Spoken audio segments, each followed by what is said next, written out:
You've tuned into The Mountain Gardener with your host, Ken Lain. Gardening, it can be challenging, but with these simple insider tips, you'll reap huge rewards. Now, let's tune into today's Mountain Gardener with Ken and Lisa. And welcome to this week's edition of The Mountain Gardener. Your host, Ken Lain, here every week talking about the landscapes of northern Arizona. And I've got some updates I'm doing in my garden I thought I would share with you. One is I'm starting to really cut back some of those plants that are just heat stressed. They've stopped blooming. They're just not pretty anymore, like my California poppies. All those early spring bloomers. This week, I took a lawnmower to them and I just, mainly my wildflowers, I just cut them right back. Don't be afraid. In fact, don't tolerate ugly plants. Your house, your time, your just experiences should be surrounded by beauty, not ugly plants bringing you down. And so I just went, that is it. The butterflies had stopped coming. Roadrunners were in there. So they were going back and forth looking for lizards and bugs, I'm sure. Probably what was really going on, I truly believe, snails were in the patch of wildflowers and they were in there picking off the snails, which good. I love roadrunners. They eat rattlesnakes, lizards, snails, slugs, grasshoppers. They're ferocious when it comes to the garden. They're great. And they come in pairs typically. So husband-wife team I've got hanging out in my backyard that kind of keeps things cleaned up. I like them. So, and they're fun to watch, the kind of antics. That and the hummingbirds inside the garden center. They're everywhere. They're just, the babies have hatched. They got little ones, the big ones, the whole families of hummingbirds buzzing around, checking out all the flowers. But I've deadheaded a lot of them, and they're actually starting to form new flower buds. I cut the really ugly ones back. So my California poppies, they stopped blooming. They've had long seed pods, and that is enough. You're bringing my gardens down. I just took a mower and cut them right back, which prompted all the daisies to go crazy, the yarrows to really start to take off. I deadheaded the pintas. They're a hummingbird and butterfly magnet.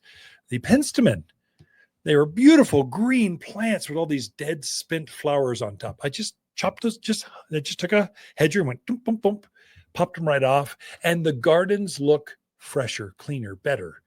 Then I fertilized that whole patch with the 744 all-purpose plant food. And lo and behold, the grasses really took off after that because they weren't competing with all those flowers. All the flowers were shading all the fescues and the coral forester grasses. Now they could have the sunshine and just take off. And I had fertilized them. If I could just get a little more rain, that'd be the magic. I think you're set up for a whole new fall season. So we're starting to shift in. School started. So you're starting to see school is always an indicator that fall is here. I know it's a month off, month and a half actually, but really the fall plants start to show up now.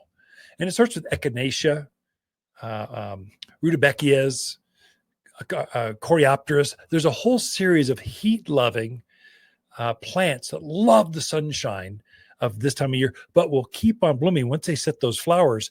As it cools down, they will keep blooming even longer into the fall season. They're some of the best perennial flowers you'll find. And now's the time you shop those. You don't even find those variety. You don't find phlox in the spring. You don't find gaillardia. You don't find blanket flower in the spring. You find them in the summer. Now's when you plant them. Now's when you put them in. You get them in. They start to root. Yeah, you'll have to water a bit right now, but as it cools down and we get some rain, they just keep blooming and blooming and blooming. And so I think maybe next week, the first crop of mums, snapdragons for sure, fall marigolds will be here.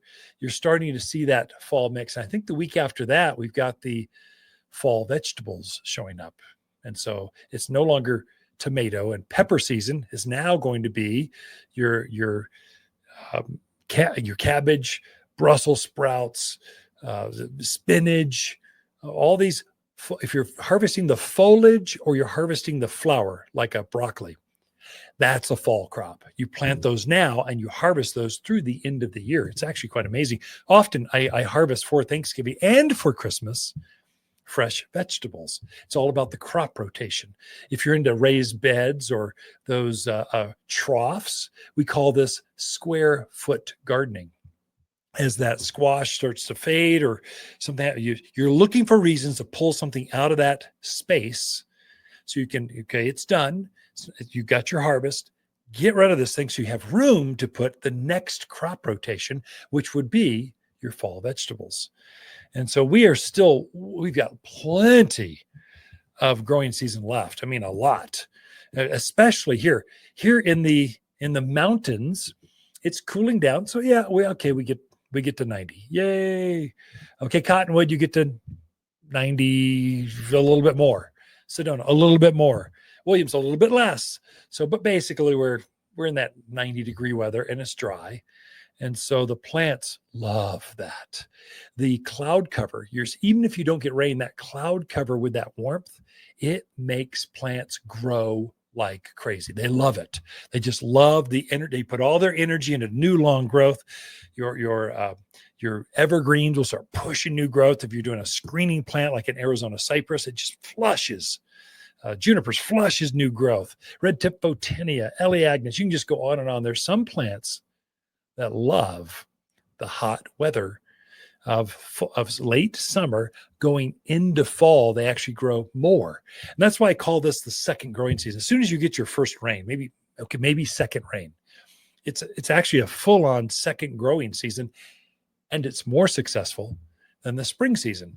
Spring, the ground is so cool that you're coming off of winter. You put something in the ground, the roots just sit there and go, I don't know, I'm not quite ready yet. I don't feel it yet. And so it just sits there. Then you start to get that first nice mid-May warmth. You start to see it take off and it leaves out and starts to go. You do that now, it just instantly takes off because the ground is so warm. Make sure the soil is moist so you're not putting things into dry holes. That's the biggest mistake people make, new to the area. So you open up the hole. I actually fill mine half with water. I'm hydrating the soil around that's going to surround this plant. Then I'll mix my mulch up, backfill around that new planting, whether it's a tree or a shrub or a vine. Ooh, now's the time to put vines in. Oh my gosh, they're growing like crazy right now.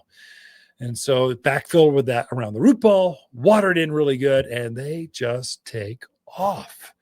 So I've planted, let me think here, 4 Elaeagnus or silverberry bushes, 3 very large silk tassel. It's a native evergreen shrub. It's good. I'm screening off an area. I wanted shrubs that they go back there. Planted a new desert willow. They're so pretty right now. If you see a tree with this purple flower, that's desert willow. They're just growing out there wild. It's a native. It's one of us. And so I've planted one of those, only I planted the Bubba series. Yes, like Bubba Gum or Bubble Gum. Bubba. Leave the L out, not bubble. Bubba Gum, desert willow. It's a non-seeding variety.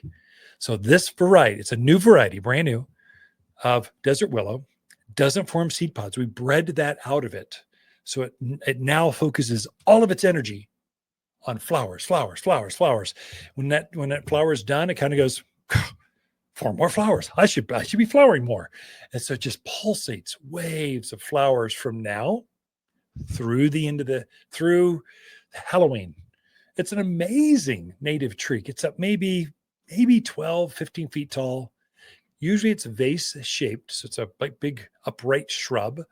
And so, or short tree, multi-stemmed tree. And it just starts leafing out and then it starts blooming. And it just does this with literally hundreds of flowers. It's worth taking a look. If you're new to the area and you're not sure of natives and how to use them, what they look like, now's your time to look at them because you can go, whoa, yeah, that's worthy. I like that. I'll take 2. Let's put them in the front yard on either side of that aisle. That'll be pretty coming down the driveway. Now's the time to look at those. Hi, Kennett Waters with our Monster Monsoon Sale, our only sale of the year. Truckloads of fresh autumn maple, aspen, and spruce have just arrived, and we need room, so summer plants must go. Perennials, trees, shrubs, even pottery must go, and it's worth your while with plant sales at 25, 45, even 65% off. It's Waters' only sale of the year at Waters Garden Center, 1815 Iron Springs Road in Prescott. Where people who love great plants at sale prices, they love to shop. For a more fruitful garden, increase success in the landscape that just feels better, then tune in daily to the Mountain Gardener podcast. Subscribe through your favorite podcast streamer or visit watersgardencenter.com. Better yet, visit me directly right here at Waters Garden Center. Thanks for tuning in.